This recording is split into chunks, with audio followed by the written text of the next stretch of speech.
Hi, കഴിഞ്ഞ വീഡിയോസിൽ നമ്മൾ എ ടാഗും അതുപോലെ തന്നെ ഇമേജ് ടാഗ് എന്താണെന്നൊക്കെ കാര്യങ്ങളൊക്കെ നമ്മൾ പഠിച്ചിട്ടുണ്ടായിരുന്നു. ഓക്കെ, അപ്പോൾ ഇന്ന് മുതൽ നമ്മൾ പഠിക്കാൻ പോകുന്നത് നിങ്ങൾക്ക് ഒരു സംശയമുണ്ട്. ആ സംശയങ്ങൾക്കുള്ള ഒരു സൊല്യൂഷൻ ആയിട്ടാണ് ഇന്ന് വന്നിട്ടുള്ളത്. എന്താണെന്നുള്ളത് കാണിച്ചു തരാം. ഇപ്പോൾ നിങ്ങൾ ഇപ്പോൾ സ്ക്രീനിൽ കാണുന്നുണ്ടാവും. സ്ക്രീനിൽ നമ്മൾ ലൈവ് സെർവറിന്ന് ഓപ്പൺ ചെയ്യുമ്പോൾ തന്നെ യാ നിങ്ങൾക്ക് കാണാൻ പറ്റും. ഈ വെൽക്കം ടു വെജ് എന്നുള്ളത് നമ്മൾ H1 ടാഗിലാണ് എഴുതിയിട്ടുള്ളത്. ഇനി ടാഗും എലമെന്റ്സും മാത്രമാണ് കേട്ടോ ഞാൻ പറയാം. കാരണം എന്താ വെച്ചാൽ ഇത് പ്രോപ്പറായി ഞങ്ങൾ ആദ്യത്തെ വീഡിയോയിൽ പ്രോപ്പറായിട്ട് എക്സ്പ്ലെയിൻ ചെയ്തിട്ടുണ്ട്. അതുകൊണ്ടാണ്. അപ്പോൾ ടെക്നിക്കൽ വേർഡ്സ് കാണുമ്പോൾ പേടിക്കേണ്ട ആവശ്യമില്ല. കാരണം എന്താ വെച്ചാൽ നമ്മൾ ആദ്യം അത് പറഞ്ഞിട്ടുണ്ടാവും. അത് പോയി കണ്ടുപോലും മാത്രം മതി. അത് വെച്ച് നിങ്ങൾ വറീഡ് ആവേണ്ട ആവശ്യമൊന്നുമില്ല. ഓക്കെ, ഇതാർക്കും പഠിച്ചെടുക്കുന്നതാണ്. ഞാൻ പറഞ്ഞിരുന്നു, വെബ് ഡിസൈനിങ് എന്താണ്, കുറച്ച് ഡിസൈനിങ് തിങ്കിങ്, കുറച്ച് ക്രിയേറ്റിവിറ്റി എല്ലാം കൂടുതൽ ആർക്കാണുള്ളത് അവർക്കെല്ലാം പഠിക്കാവുന്നതേ ഉള്ളൂ. ഓക്കെ, അപ്പോൾ അതെന്താന്ന് വെച്ചാൽ നിങ്ങൾക്ക് ഇപ്പോൾ സംശയം എന്താ വെച്ചാൽ, ഇപ്പോൾ നമ്മൾ വെൽക്കം ടു വെസ്റ്റ് എന്നുള്ള ഒരു ആദ്യത്തെ ടാഗിൽ നമ്മൾ എന്ത് എഴുതിയിട്ടുണ്ട്, വെൽക്കം ടു വെസ്റ്റ് എന്ന് എഴുതി. ഓക്കെ, പിന്നെ പി ടാഗിലാണ്, പാരഗ്രാഫിലാണ് ദിസ് ഈസ് പാരഗ്രാഫ് എന്നുള്ളത് എഴുതിയിട്ടുള്ളത് അല്ലേ. അപ്പോൾ ഇത് രണ്ടും എന്താ, മുകളിലും താഴെയുമായിട്ടാണ് എന്ത് ചെയ്യുന്നത്, നിൽക്കുന്നത് അല്ലേ. പക്ഷേ നമ്മൾ നേരെ താഴെ വന്നാൽ ഈ പി ടാഗിന് ശേഷം എന്താ ഇട്ടെന്ന് നോക്കാം. കണ്ടോ, പാരഗ്രാഫ് ഈ പി ടാഗിന് ശേഷം നമ്മൾ ഇട്ടിട്ടുള്ളത് ആങ്കർ ടാഗാണ്, അതായത് എ ടാഗാണ് ഇട്ടിട്ടുള്ളത്. പക്ഷെ ഇവിടെ വന്നിട്ടുള്ളതോ സാമ്പിൾ എന്നുള്ളതാണ്. പിന്നെ ഇമേജ് എന്നുള്ളത് അതിൻ്റെ താഴത്ത്, അത് ആങ്കർ ടാഗിൻ്റെ താഴത്താണ് IMG ടാഗ് ഉള്ളത്. IMG ടാഗ് എന്ന് വെച്ചാൽ ഇമേജ് പ്ലേസ് ചെയ്യാൻ വേണ്ടി നമ്മൾ ഉപയോഗിക്കുന്ന ഒരു ടാഗാണ്. അപ്പോൾ ഇമേജ് ടാഗ് ഇവിടെയും പിന്നെ അതുപോലെ തന്നെ ആങ്കർ ടാഗും അതിൻ്റെ താഴത്താണ് കാണുമ്പോൾ നമുക്ക് തോന്നുന്നത് അല്ലേ.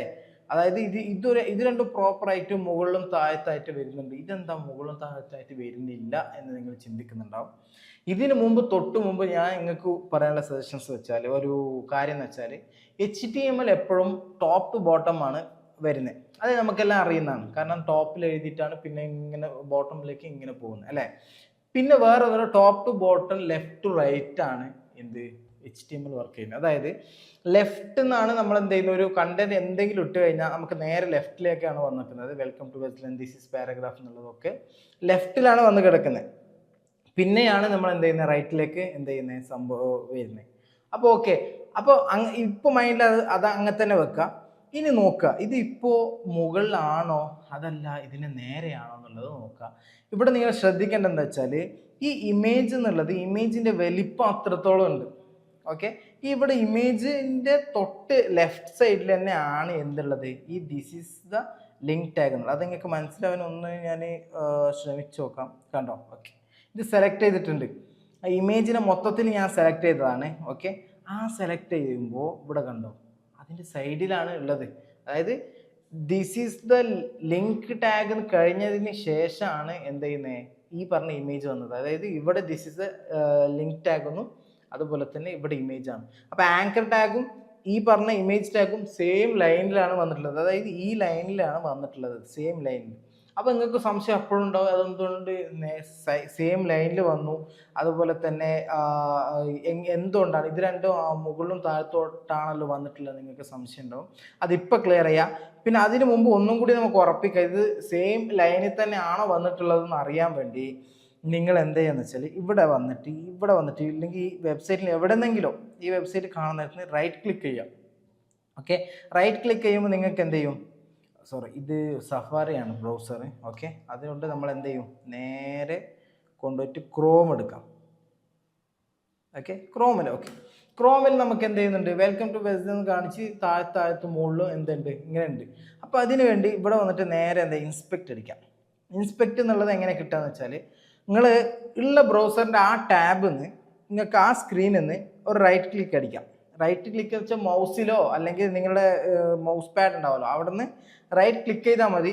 റൈറ്റ് ക്ലിക്ക് ചെയ്യുമ്പോൾ ഇങ്ങനെ കുറേ ഓപ്ഷൻസ് നിങ്ങൾക്ക് കാണാം. അതിൽ ഇൻസ്പെക്ട് എന്ന് പറഞ്ഞിട്ടൊരു ഓപ്ഷൻ ഉണ്ടാവും ഏറ്റവും അടിയിൽ. എല്ലാവരുടെ ബ്രൗസർ, അതായത് ക്രോം ബ്രൗസർ ഓപ്പൺ ചെയ്താൽ നമുക്ക് ഏറ്റവും താഴത്ത് ഇൻസ്പെക്ട് എന്നുള്ള ഒരു ഓപ്ഷൻ കാണാം.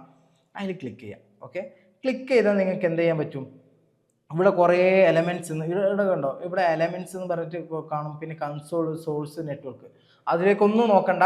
ഈ എലമെൻറ്റ്സ് മാത്രം നിങ്ങൾ നോക്കിയാൽ മതി. ഈ എലമെൻറ്റ്സ് എന്താണെന്ന് വെച്ചാൽ, നമ്മൾ കോഡ് എഴുതിയിട്ടുള്ളത്, അതായത് നമ്മളിപ്പോൾ നമ്മളെ VS കോഡിൽ കോഡ് എഴുതിയിട്ടുള്ള ആ കോഡ് നമുക്ക് എവിടെ കാണാൻ പറ്റും?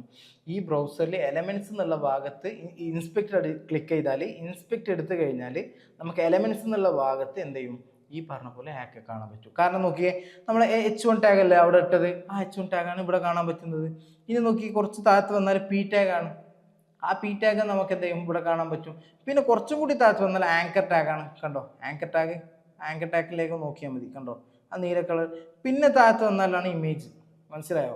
അപ്പോൾ നോക്കിയേ, ഇമേജ് എന്നുള്ളത് ഇത്രയും വലുപ്പമുണ്ട് ഇമേജിന്. ആ ഇമേജിന്റെ അടുത്ത് തന്നെയാണ് ആരുള്ളത്? മറ്റേ ഈ this is the link tag. Okay, ഇത് ഈ ഇൻസ്പെക്ടർ ക്ലിക്ക് ചെയ്ത് നമ്മൾ എഴുതിയ കോഡ് മാത്രമാണോ കാണുന്നത് നിങ്ങൾ ചിന്തിക്കുന്നുണ്ടാവും. ഇല്ല, അങ്ങനെയല്ല, നമുക്ക് ഏത് കോഡ് വേണം കാണാം. ഫോർ എക്സാമ്പിൾ ഇപ്പോൾ നമ്മൾ ഫ്ലിപ്കാർട്ട് നേരത്തെ പറഞ്ഞില്ലേ, ആ ഫ്ലിപ്കാർട്ടിന്റെ വെബ്സൈറ്റ് എടുത്ത് നോക്കാം. കണ്ടോ, ഇവിടെ ഫ്ലിപ്കാർട്ടിൻ്റെ അടുത്ത് പോയി ഇവിടെ നിങ്ങൾ റൈറ്റ് ക്ലിക്ക് ഇൻസ്പെക്ട് ക്ലിക്ക് ചെയ്ത് കഴിഞ്ഞാൽ നിങ്ങൾക്ക് എന്ത് ചെയ്യാൻ പറ്റും? ഇവിടുന്ന് ഇമേജ് എടുക്കാൻ പറ്റും. ഇതാ ഇവരുടെ ഒരു ഇമേജ് നമുക്ക് എടുക്കാം. ഇപ്പോൾ ഫോർ എക്സാമ്പിൾ എനിക്ക് എന്ത് വേണം?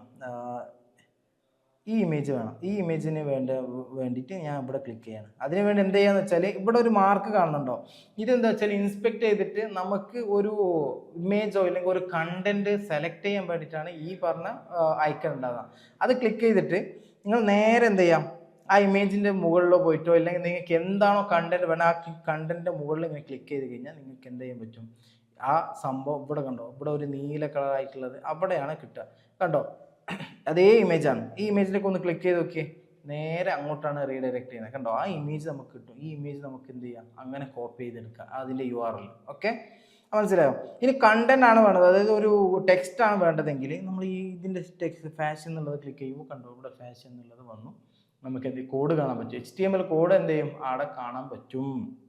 ഓക്കെ, അപ്പോൾ ഇവിടെ മാറ്റം വരുത്താൻ പറ്റുമോ? മാറ്റം വരുത്താൻ പറ്റും. ഇപ്പോൾ ഫാഷൻ എന്നുള്ളത് വെസ്ലൻ ഫാഷൻ എന്ന് കൊടുക്കാം.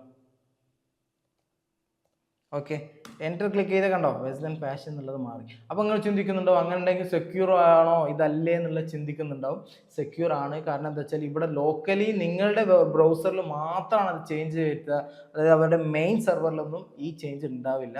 അതൊന്ന് റിഫ്രഷ് ചെയ്താൽ നിങ്ങൾക്ക് മനസ്സിലാവും. ഒന്ന് റിഫ്രഷ് ചെയ്താൽ അതെന്താ ചെയ്യും? ആ പേര് മാറിപ്പോയിട്ടുണ്ടാവും. മാറിപ്പോയിട്ട് എന്ത് ചെയ്യും? ആ ഫാഷൻ എന്നുള്ളത് മാത്രമായിട്ടുണ്ടാവും. ഓക്കെ, ഓക്കെ, അത് പോയിട്ടുണ്ട്. ഇവിടെ ഫാഷൻ എന്നുള്ളത് മാത്രം ആയിട്ടുണ്ടാവും. ഓക്കെ, അപ്പോൾ അങ്ങനെ തന്നെ മനസ്സിലാക്കുക. അപ്പോൾ എന്താണ് ഇൻസ്പെക്ട് ക്ലിക്ക് ചെയ്ത് എങ്ങനെയാണ് ഒരു എലമെന്റ് ചൂസ് ചെയ്യാന്നോ കൂടി നമ്മൾ പഠിച്ചു.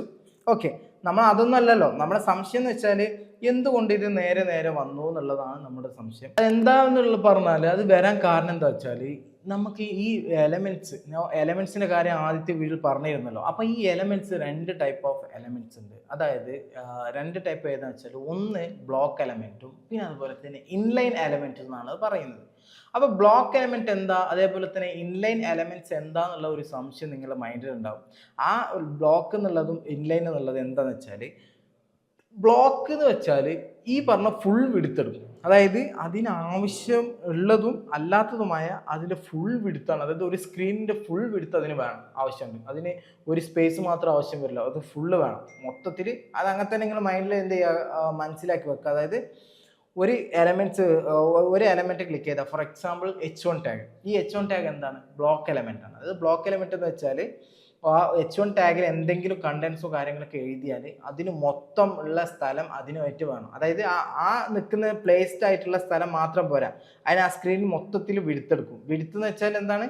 ഈ കാണുന്ന സ്ക്രീനിന്റെ ഈ പോർഷനില്ലേ, നമ്മൾ വെർട്ടിക്കലി അല്ല ഹോറിസോണ്ടലി നോക്കുമ്പോൾ കിട്ടുന്ന ആ വിടുത്ത് മൊത്തം എന്തേലും ഈ പറഞ്ഞ H1 ടാഗിന് വേണം, ഈ ബ്ലോക്ക് എലമെന്റിന് വേണം. ഓക്കെ, അതുപോലെ തന്നെ ഇൻലൈൻ എലമെന്റ് എന്താ വെച്ചാൽ അതിന് ഈ പറഞ്ഞ പോലെ അഹങ്കാരമൊന്നുമില്ല. അതെന്താന്ന് വെച്ചാൽ അതിന് വേണ്ട സ്പേസ് മാത്രമേ അത് എടുക്കുള്ളൂ. അതായത് എനിക്ക് മൊത്തത്തിൽ വേണം അങ്ങനെയുള്ള രീതിയിലേ അല്ല. അതായത് അതിന് എന്താ വെച്ചാൽ ഈ പറഞ്ഞ സ്പേസ്. അപ്പോൾ ഇൻലൈൻ എലമെന്റിന് ഒരു എക്സാമ്പിൾ പറയുകയാണെങ്കിൽ നമുക്ക് ഈ IMG ടാഗ് എടുക്കാം. IMG ടാഗ് എന്താ? IMG ടാഗ് എന്ന് വെച്ചാൽ ഈ IMG ടാഗിൽ എന്തെങ്കിലും ഒരു ഇമേജ് കൊടുത്താൽ ആ ഇമേജിന് എത്ര വിടുത്താണോ എത്ര സൈസാണോ കൊടുത്തിട്ടുള്ളത് ആ സൈസിനനുസരിച്ച് മാത്രം അത് നോക്കുള്ളൂ.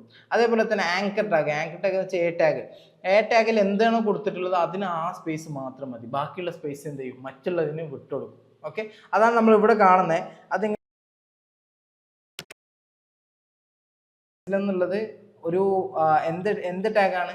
അത് ബ്ലോക്ക് എലമെന്റ് ആണ്. എന്ത് എലമെന്റ്? Block element. അതുപോലെ P ടാഗ് പി ടാഗ് വെച്ച പാരഗ്രാഫ് ടാഗ് അതെന്താ, അതും ബ്ലോക്ക് എലമെന്റ് ആണ്. അതുകൊണ്ടാണ് അത് മൊത്തം ഫുൾ സ്പേസ് എടുത്തിട്ടുള്ളത്. അത് നിങ്ങൾക്ക് കാണണം എന്നുണ്ടെങ്കിൽ ഒന്നും കൂടി ഇൻസ്പെക്ട് ക്ലിക്ക് ചെയ്യുക. ഇൻസ്പെക്ട് ക്ലിക്ക് ചെയ്യുമ്പോൾ ഇവിടെ പോയിട്ട് എന്ത് ചെയ്യുക, അതിൻ്റെ മുകളിലേക്ക് വെച്ച് നോക്കിയാൽ നിങ്ങൾക്ക് മനസ്സിലാവും. ഇവിടെ കണ്ട ഈ നീല കളറിലെ ഒരു ചിഹ്നം കാണുന്നത്, ഈ നീല കളറിലുള്ളതാണ് അതിൻ്റെ എലമെന്റിന്റെ സ്പേസ്, അത് എത്രത്തോളം എടുത്തിട്ടുണ്ട് എന്നുള്ളത് നമുക്ക് എന്ത് ചെയ്യും, മനസ്സിലാക്കാൻ പറ്റും. ഓക്കെ, പിന്നെ ഇതാണ്, പിന്നെ പി ടാഗിന് മുകളിൽ ഇവിടെ ക്ലിക്ക് ചെയ്താലും നിങ്ങൾക്ക് കാണാൻ പറ്റും. പി ടാഗ് കണ്ടോ ഫുൾ വിടുത്താണ് എടുത്തിട്ടുള്ളത്. ഇനി ആങ്കർ ടാഗിലേക്ക് എടുത്ത കണ്ടോ, ആങ്കർ ടാഗ് എന്നുള്ളത് എന്ത് ചെയ്തിട്ടുള്ളൂ, ആ വേണ്ട സ്പേസ് മാത്രം അത് എടുത്തിട്ടുള്ളൂ. പിന്നെ അതേപോലെ ഇമേജ് ടാഗും അത് തന്നെ അതുപോലെ തന്നെ അതിൻ്റെ എത്ര വിടുത്താണോ എത്ര സൈസാണോ ആ സൈസിനനുസരിച്ച് മാത്രമാണ് അത് എടുത്തിട്ടുള്ളത്. അപ്പോൾ എ ടാഗ് അതുപോലെ തന്നെ IMG ടാഗ് എന്താണ്, ഇൻലൈൻ എലമെന്റ് ആണ്. പിന്നെ അതുപോലെ H1 ടാഗും അതുപോലെ P ടാഗും എന്നുള്ളത് എന്താണ്, ബ്ലോക്ക് എലമെന്റ് ആണെന്നുള്ളത് നമ്മൾ മനസ്സിലാക്കി. അപ്പോൾ ഈ വീഡിയോയിൽ നിങ്ങൾക്ക് എന്ത് മനസ്സിലായി, എന്താണ് ബ്ലോക്ക് എലമെന്റും അതുപോലെ എന്താണ് ഇൻലൈൻ എലമെന്റ് എന്നുള്ളത് മനസ്സിലായി. ഓക്കെ, ഇതിൻ്റെ എക്സാമ്പിൾ ഞാൻ എന്ത് ചെയ്യാം, നെക്സ്റ്റ് വീഡിയോയിൽ ചെയ്യാം. നെക്സ്റ്റ് വീഡിയോയിൽ ചെയ്താൽ നിങ്ങൾക്ക് എന്ത് ചെയ്യും, അത് ഒന്നും കൂടി ക്ലിയർ ആയി മനസ്സിലാവും. കാരണം ഇത് തന്നെ ചെയ്യുമ്പോൾ ഒരു ലെങ്ത് കൂടുകയാണ് ചെയ്യുന്നത്. അതുകൊണ്ടാണ് നെക്സ്റ്റ് വീഡിയോ നമുക്ക് ചെയ്യാം. അപ്പോൾ ആ വീഡിയോ നിങ്ങൾക്ക് കാണുന്നുണ്ടെങ്കിൽ നമ്മൾ സബ്സ്ക്രൈബ് ചെയ്യുക, ലൈക്ക് ചെയ്യുക, കമൻറ്റ് ചെയ്യുക, ഷെയർ ചെയ്യുക, പിന്നെ ബെല്ലൈക്കൻ ക്ലിക്ക് ചെയ്യുക. ഓക്കെ, അപ്പോൾ നെക്സ്റ്റ് ടോപ്പിക്കുമായി നെക്സ്റ്റ് വീഡിയോയിൽ കാണാം. Keep watching.